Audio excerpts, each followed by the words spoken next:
సంక్షేమ హాస్టల్స్ పై పూర్తి స్థాయిలో ఫోకస్ పెట్టింది తెలంగాణ ప్రభుత్వం.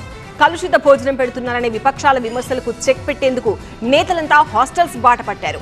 ముఖ్యమంత్రి, మంత్రులతో పాటు ప్రభుత్వ యంత్రాంగం అంతా హాస్టల్స్, గురుకులాల్లో తనిఖీలు చేశారు. గురుకులాల్లో విద్యార్థులతో మాట్లాడి వాళ్లతో కలిసి భోజనాలు చేశారు. అక్కడి పరిస్థితులను అడిగి తెలుసుకున్నారు.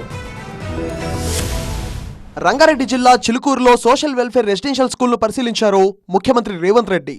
అక్కడి నుంచే రాష్ట్రంలోని అన్ని ప్రభుత్వ హాస్టళ్లు, గురుకులాల్లో కామన్ డైట్ ప్లాన్ ప్రారంభించారు. అనంతరం విద్యార్థులతో ముఖాముఖి నిర్వహించి సమస్యల్ని అడిగి తెలుసుకున్నారు.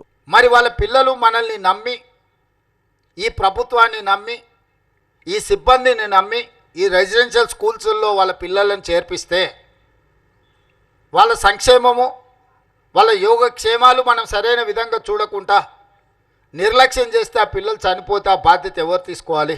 ఖమ్మం జిల్లాలోని బోనకల్లో బీసీ గురుకుల పాఠశాలను సందర్శించారు డిప్యూటీ సీఎం భట్టి విక్రమార్క. విద్యార్థులతో మాట్లాడి సమస్యల్ని అడిగి తెలుసుకున్నారు.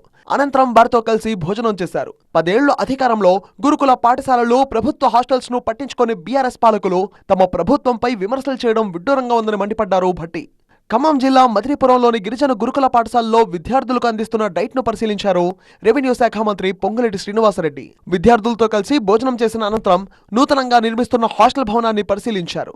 ఎన్నికల సమయంలో ఇచ్చిన హామీలనే కాకుండా ఇవ్వని హామీలను కూడా తమ ప్రభుత్వం అమలు చేస్తుందని ఈ సందర్భంగా పొంగులేటి స్పష్టం చేశారు.